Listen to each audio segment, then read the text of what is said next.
കിങ്സിലേക്ക് പോകാം. വാ.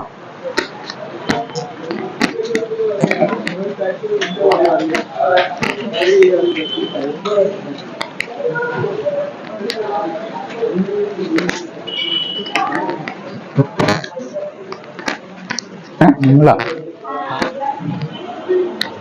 നമ്മളെ കിങ്സ് ഹൈപ്പർ മാർക്കറ്റിലേക്ക് എല്ലാവർക്കും സ്വാഗതം. വരൂ. വലിയൊരു സൂപ്പർ മാർക്കറ്റാണ്. എനിക്ക് ശരിക്കും ഓർമ്മ വരുന്നത് ഞാൻ മുമ്പ് ഗൾഫിൽ സൂപ്പർ മാർക്കറ്റിൽ ജോലി ചെയ്ത് അതേ സൂപ്പർ മാർക്കറ്റിന്റെ ആ ഒരു വലിപ്പം തന്നെയുണ്ട്. അപ്പോ ഇവിടെ എല്ലാവരും വന്നിട്ട് പർച്ചേസ് ചെയ്യുക. ഒരുപാട് ഓഫേഴ്സ് ഉണ്ട്. അതുപോലെ ബമ്പർ സമ്മാനമായിട്ട് നിങ്ങളെല്ലാം വെയിറ്റ് ചെയ്യാണ്. എല്ലാവരും ഇവിടെ വന്നിട്ട് പർച്ചേസ് ചെയ്യുക. ഒരുപാട്, ഒരിക്കൽ കൂടി പറയുകയാണ്, ഒരുപാട് ഓഫേഴ്സ് നിങ്ങളെ കാത്തു നിൽക്കുന്നുണ്ട്. പേര് രൂപേഷ്. വീട് കണ്ണൂർ മേലെ ചൊവ്വ. ഇത് മോനാണോ? മോന്റെ പേരെന്താ? ഹർഷിത് രൂപേഷ്. എത്രയല്ല പഠിക്കുന്നത്? എങ്ങനെ? ഞാനിപ്പോ 6ാം ക്ലാസ്സിൽ പഠിക്കുകയാണ്. ഇവിടെ ചൊവ്വ തന്നെ? അല്ല, ഞാൻ സെന്റ് മൈക്കിൾ സ്കൂളിലാണ് പഠിക്കുന്നത്. അങ്ങോട്ട് വർണ്ണശ്ശേരി അങ്ങനെ അല്ലേ? Okay okay. പിന്നെ എന്ത് ചെയ്യുന്നത് നിങ്ങള്? ഞാൻ പരിയാരം മെഡിക്കൽ കോളേജിലെ ആംബുലൻസ് ഡ്രൈവർ ആണോ? ഓ, ആംബുലൻസ് ഡ്രൈവർ എന്ന് പറയുമ്പോ എല്ലാരും ആരാധിക്കുന്ന ഒരു സംഭവമാണ് അല്ലേ? ഒരുപാട് വിഷമം നമുക്കേ അറിയുള്ളൂ. അതെ അതെ. പിന്നെ ആംബുലൻസ് ഡ്രൈവർ എന്ന് പറയുമ്പോൾ നമ്മൾ ഏറ്റവും കൂടുതൽ ദൂരം പോയ ഒരു സംഭവം എന്തെങ്കിലും പറയാൻ പറ്റുമോ? നമുക്ക് അധികം എന്ന് വെച്ചാൽ വയനാട്ടിലും പിന്നെ കാസർഗോഡ് ഏരിയ ഒക്കെയാണ് നമുക്കിപ്പം അധികമുള്ള ട്രിപ്പ്. അത് ഇതന്നെ മെയിനായിട്ട് പേഷ്യൻസിന് ഇതാകണം. പിന്നെ ചിലത് വെച്ചാല് ആക്സിഡന്റ് അല്ലെങ്കിൽ ഇതായിട്ടുള്ള ഡെത്ത് ആയി കഴിഞ്ഞാൽ അവരെ ബോഡി നമ്മള് ചിലപ്പോൾ അവിടെ എത്തിക്കേണ്ട സാഹചര്യം ഉണ്ടാവും. ഇതൊക്കെ എല്ലാ കാര്യങ്ങളും നമ്മൾ കാണണം. ശരിക്കും പറഞ്ഞാൽ നമ്മളെ ജീവനൊരു വിലയും നമ്മൾ ഏൽപ്പിക്കുന്നില്ല അല്ലേ? ശരിക്കും അങ്ങനെയാണല്ലോ. മറ്റുള്ളവരെ നമ്മളെ തൊട്ട് പുറകില് നിൽക്കുന്ന പേഷ്യന്റ് ആണല്ലോ നമ്മളെ. അതെ അതെ. അവരെ ആ ഒരു ലൈഫ് നമുക്ക് തിരിച്ച് ഇതാവുക എന്നുള്ളതല്ലേ നമ്മളേറ്റവും വലിയ ഇത്. അപ്പൊ കുസൃതി ചോദ്യമായിട്ട് വന്നതാണെങ്കിലും ആംബുലൻസ് ഡ്രൈവർ എന്ന് പറയുമ്പോൾ ഞാനൊക്കെ ആരാധിക്കുന്നതാണ്. അപ്പൊ അതുപോലെ തന്നെ എല്ലാവരും ആരാധിക്കുന്ന ഒരു സംഭവമാണ്. അതുകൊണ്ടാണ് കുറച്ചൊന്ന് ചോദിച്ചത്. ഞാൻ ചോദ്യം ചോദിക്കട്ടെ? കൂടുതൽ ചോദിച്ച് നിങ്ങള് ബുദ്ധിമുട്ടിപ്പിക്കുന്നില്ല? തീർച്ചയായിട്ടും. എന്റെ അച്ഛന്റെ കിടക്ക മടക്കിയാലും തീരില്ല. എന്റെ അച്ഛന്റെ കിടക്ക കുസൃതിയാണ്. എന്റെ അച്ഛൻ തന്നെ ആണെന്നില്ല. കിടക്ക മടക്കിയാലും തീരില്ല. ഏതാണ് ആ കിടക്ക? കിടക്ക തന്നെ ആവണമെന്നില്ല. ഇതൊരു കുസൃതി ചോദ്യമാണ്. എന്തെങ്കിലും ഒരു ഇത് പറ. മണ്ണല്ല, അച്ഛന് ശരിക്ക് കിട്ടേണ്ടതാണ്. കിടക്ക മടക്കിയാലും തീരില്ല. അങ്ങനെ ഒരു കിടക്കയുണ്ട്. നമ്മൾ ഉറങ്ങുന്നതല്ല, അതൊരിക്കലും അങ്ങനെ ചിന്തിക്കണ്ട. അതാ ഞാൻ പറഞ്ഞ കുസൃതിയാണ്. അല്ല, ഐഡിയ ഇല്ല. എന്തായാലും ഒരുപാട് സന്തോഷമുണ്ട് കണ്ടതിലും പരിചയപ്പെടാൻ കഴിഞ്ഞതിലും. അതുപോലെ തന്നെ മോൻ പാട്ട് പാടും, അങ്ങനെ എന്തെങ്കിലും കലാപരമായിട്ട് എന്തെങ്കിലും ഉണ്ടോ? വയലിന്റെ ഇത് മൂപ്പര് ചെയ്യുന്നുണ്ട്.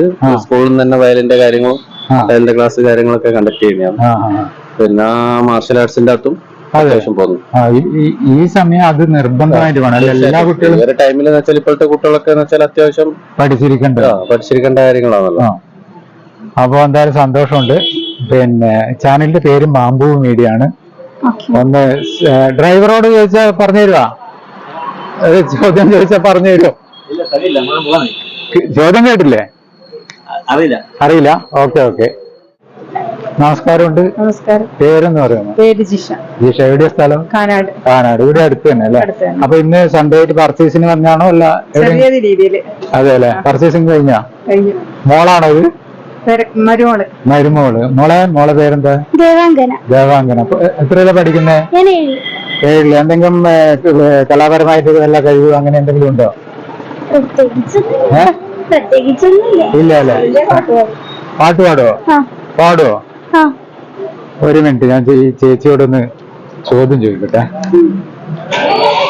എന്റെ ചോദ്യം ഇതാണ്. എന്റെ അച്ഛന്റെ കിടക്ക അത് മടക്കിയാലും തീരില്ല. കുസൃതിയാണ് നിങ്ങൾ.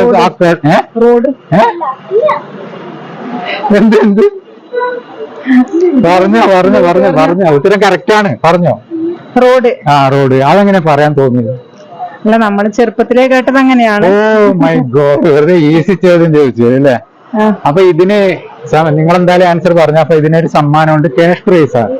ക്യാഷ് പ്രൈസ് നൽകുന്നത് നമ്മുടെ ചാലോട് തന്നെയുള്ള കിങ്സ് ഹൈപ്പർ മാർക്കറ്റ് ആണ്. അപ്പൊ ഓണമല്ലേ വരുന്നത്, ഒരുപാട് ഓഫേഴ്സ് വരുന്നുണ്ട്. അപ്പോ അവിടെ പോയിട്ട് നിങ്ങൾ പർച്ചേസ് ചെയ്യുക. ആയിക്കോട്ടെ. എന്തായാലും പ്രൈസ് ഉണ്ട്. അത് കഴിഞ്ഞിട്ട് നമുക്ക് മോളോട് ഒരു പാട്ട് പാടാൻ പറയാം. വർക്ക് ചെയ്യുന്നുണ്ടോ? പഞ്ചായത്ത് സ്റ്റാൻഡിംഗ് കമ്മിറ്റി ചെയർപേഴ്സണോ? ഓ ചില്ലറക്കാരി അല്ല അല്ലേ? ചുമ്മാതല്ല, പെട്ടെന്ന് ആൻസർ പറഞ്ഞു അല്ലേ? ഇപ്പൊ നമുക്ക് അറിയുന്നത് പറയാൻ പറ്റുമല്ലോ. അതെ അതെ. മക്കള്? ഒരു മോളാണ്. ഒരു മോള് പ്ലസ് ടു കഴിഞ്ഞ് നീറ്റിന്റെ കോഴ്സിന് പോകും. അതെ അല്ലെ? അപ്പൊ ഹാപ്പി ആയിട്ടുള്ളൊരു കുടുംബം. ഒറ്റൊരു മോളേ ഉള്ളൂ? ഒരു മോളേ ഉള്ളൂ.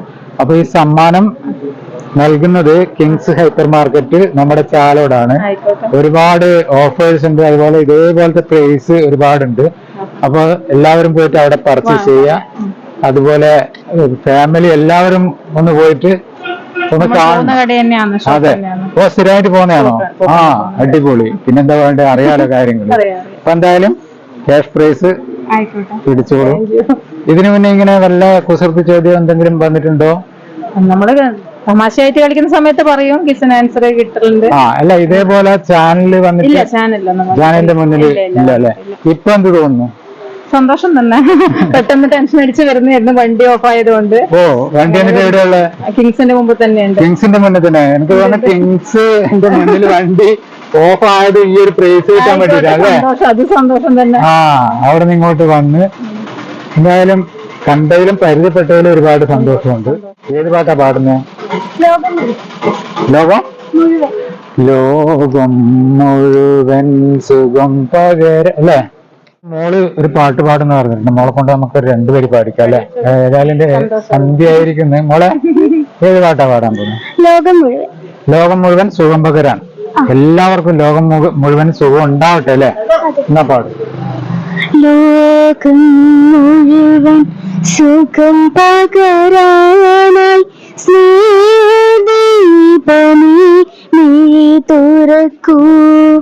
ലോകം മുഴുവൻ സുഖം പകരാനായി സ്നേഹദീപമേ നീ തുറക്കൂ. കദന നിവാരണ കനിവിൻ കാട്ടിൻ നടുവിൽ വഴി തെളിക്കൂ. ലോകം മുഴുവൻ സുഖം പകരാനായി സ്നേഹദീപമേ നീ തുറക്കൂ. അടിപൊളിയായിട്ട് പാടിയിട്ടുണ്ട്. എന്തായാലും കണ്ടതിൽ ഒരുപാട് സന്തോഷം. മോള് പാട്ട് പഠിക്കുന്നുണ്ടോ? ഇല്ല. ഇത് പിന്നെ എങ്ങനെ ഇത് പാടിയത്? അത് മാമൻ പഠിപ്പിച്ചല്ലേ? എല്ലാവർക്കും സുഖം ഉണ്ടാകട്ടെ. അപ്പൊ ഒരു ടാറ്റ എങ്കിലൊന്ന് പറഞ്ഞു കൊടുത്തേ രണ്ടുപേരും. ഇവിടുത്തെ വർക്കിംഗ് ടൈം രാവിലെ 8:30 മുതൽ രാത്രി 10 മണി വരെയാണ്. മറ്റൊരു പ്രത്യേകത എന്ന് പറഞ്ഞാൽ കല്യാണം, വീട്ടിൽ കൂടൽ, ഇങ്ങനെയുള്ള ഓരോ ഫംഗ്ഷൻ വരുമ്പം ഓർഡർ മുൻകൂട്ടി സ്വീകരിക്കുന്നതായിരിക്കും. അത് വലിയൊരു പ്രത്യേകത തന്നെയാണ്. അപ്പൊ എല്ലാവരും മാക്സിമം ഇവിടെ വന്നിട്ട് പർച്ചേസ് ചെയ്യാൻ നോക്കുക. അതുപോലെ തന്നെ കല്യാണങ്ങളിലെല്ലാം ഓർഡർ കൊടുക്കാൻ നോക്കണം.